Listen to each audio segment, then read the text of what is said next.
안녕하세요. DJ 개비입니다. 지난 2012년에 개봉한 건축학개론은 제가 기억하기로는 아주 마지막 정통 멜로 흥행작으로 생각되고 있어요. 제작비 27억에 총 관객수 411만 명을 동원했으니 엄청나게 히트를 한 영화이기도 합니다. 이 이후로는 이 같은 정통 멜로물이 흥행작으로 나온 것 같지는 않아요. 뭐 있어도 판타지나 여러 가지 다른 장르와 좀 혼합해서 나온 경우들이 있었고, 정통 멜로 영화의 마지막은 이 영화가 아닌가 싶습니다. 2000년대 초반만 하더라도 멜로물 홍수였고 굉장히 기발하고 아이디어도 탁월한 멜로물들이 많았는데, 점점 영화 시장의 규모도 커지고 제작비도 많이 투여되는 부분들도 있고, 그리고 뭐 멜로물 같은 게 여간에서는 어지간한 아이디어나 스토리가 아니면 관객들에게 어필하기가 쉽지 않기 때문에, 물론 제작비 면에서는 아무래도 다른 장르에 비해서 좀 덜 들어가기 때문에 제작하기는 쉽지만 그만큼 또 살아남기가 어려운 게 멜로 영화인 것 같아요. 이전에 보여지지 않았던 색다른 스토리와 구성들을 필수로 해야 되는 장르이기 때문이죠.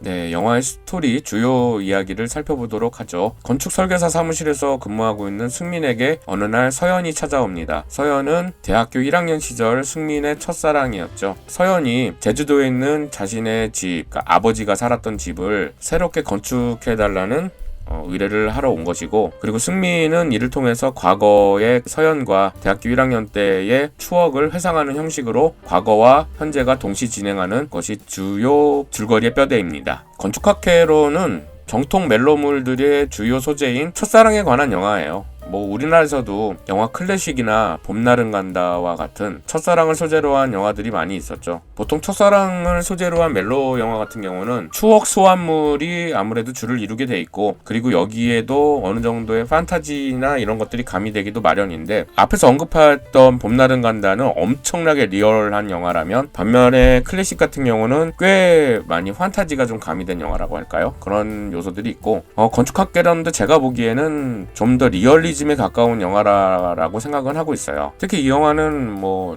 캐릭터 간의 대사, 그리고 심리 묘사, 이런 측면에서는 정말로 리얼리즘의 아주 극치를 보여주는데, 이 디테일한 심리 묘사가 어느 정도냐면, 승민이와 서연이가 첫눈 오는 날에 둘이 만나기로 했었거든요. 근데 그 전에 둘 사이가 틀어졌거든요. 그럼에도 서연이가 승민이를 만나기 위해서 혹시나 하는 마음으로 그 둘이 자주 갔던 빈집에 가서 승민이를 기다린 장면이 나오거든요. 그런데 거기서 보니까 서연 역을 했던 수지가 곱게 화장을 한 거예요. 이 영화 내내 어렸을 때 서연이가 화장을 곱게 하는 장면이 없었거든요. 그만큼 첫눈 오는 날 만나기로 한 약속을 잊지 않고 예쁘게 단장하고 온 서연의 모습이 너무 인상적이더라고요. 이 영화가 정말 심리묘사가 정말 대단하구나라는 것들을 느낄 수 있었어요.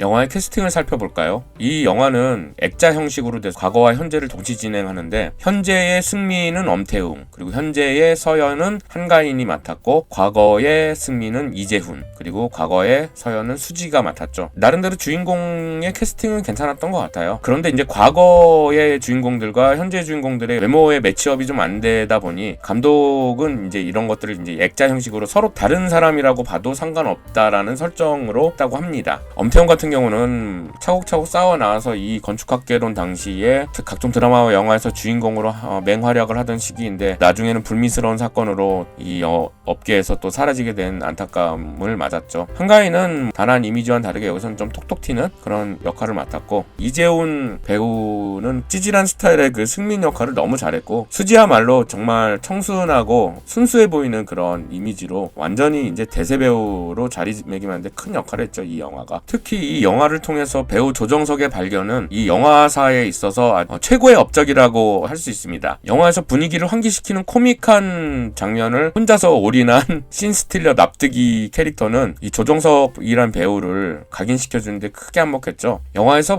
배우들의 연기들이 대체로 밸런스가 잘 잡혀있다 보니까 그만큼 이 영화가 강조하는 심리묘사나 여러가지 전달력이 탁월한 것 같다는 생각입니다. 이 영화는 정말 90년대에 첫사랑에 대한 그런 추억들을 떠오르게 하는 측면이 있는데, 주인공 승민이가 사랑에 굉장히 서툴고 여자에 대해서 잘 모르는 측면이 좀 강하죠. 그러다 보니까 결국은 실패한 첫사랑 얘기인데, 사랑에 서툰 남자들의 캐릭터는 대체로 그런 것 같아요. 찌질이 아니면 찐따? 그러니까 잘 모르잖아요. 20대 남자들이 뭘 알겠습니까? 그래서 이 영화가 그런 맥락들, 그런 부분들을 건드리는 측면이 있어서 특히 남자들에게 좀 더 많이 어필되는 영화가 아닌가 싶어요. 그리고 또 이 영화는 소품을 매개체로 굉장히 잘 활용하거든요. 등장인물들의 심리 묘사를 전달하는 소품들이 인상적입니다. 예를 들어서 건축 모형 같은 경우, 승민이가 서연이를 고백하기 위해서 주려고 했는데 학교 선배가 집 앞에 서연의 집 앞을 데려다주는 장면을 보고 낙심해서 그 앞에다 버리고 갔는데, 서연이가 나중에까지 그것을 간직하고 있죠. 그러니까 서연도 승민이를 좋아했다라는 마음을 잘 알려줍니다. 그리고 이제 CD 플레이어, 전람의 1집 음반, 이것도 서연이 결국은 첫눈 오는 날 빈집에다 그것을 놓고 갔는데 승민도 그것을 오랫동안 간직하고 영화의 맨 마지막에 현재의 서연의 새로 지은 집으로 소포를 보내게 되죠. 이런 소품을 활용한 것들도 이 영화의 탁월한 점이라고 할 수 있습니다. 이 영화는 개봉한 이후로부터 지금까지 쭉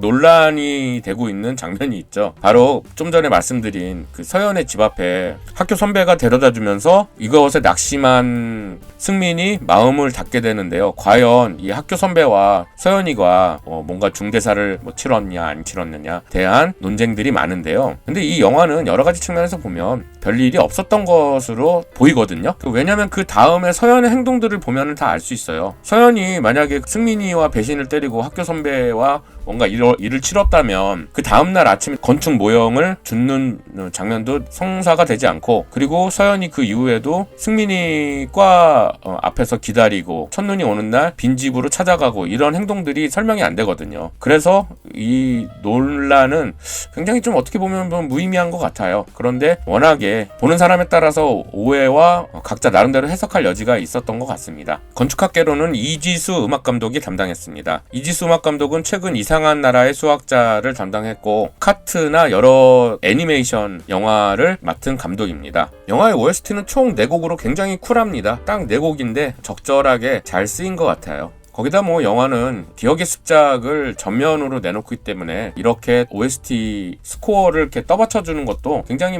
밸런스적인 측면에서 좋은 점인 것 같아요. 이제 말할 수 있는 건 너의 슬픈 눈빛이 나의 마음을.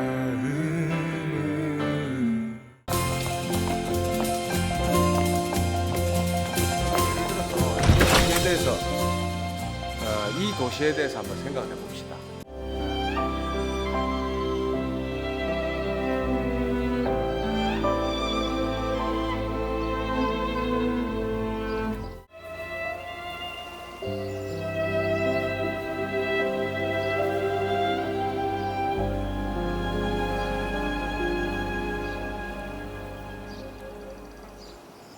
이제 봄이죠. 현재 미혼이나 솔로이신 분들이면 이런 건축학개론 같은 정통 멜로물 영화를 보시고 죽어있는 연애세포들을 다시 살리시길 바라시고, 그리고 지금 기혼이나 배우자가 있는 분들이라면 서연의 집 같은 멋진 풍경이 있는 장소들로 가족 나들이를 가는 건 어떨까 싶습니다. 이번 오스트랄로 무비는 여기서 인사드리고 다음에 더 좋은 방송으로 인사드리겠습니다. 여러분 감사합니다. 구독, 좋아요, 알람 설정 해주실 분들 망각하옵니다.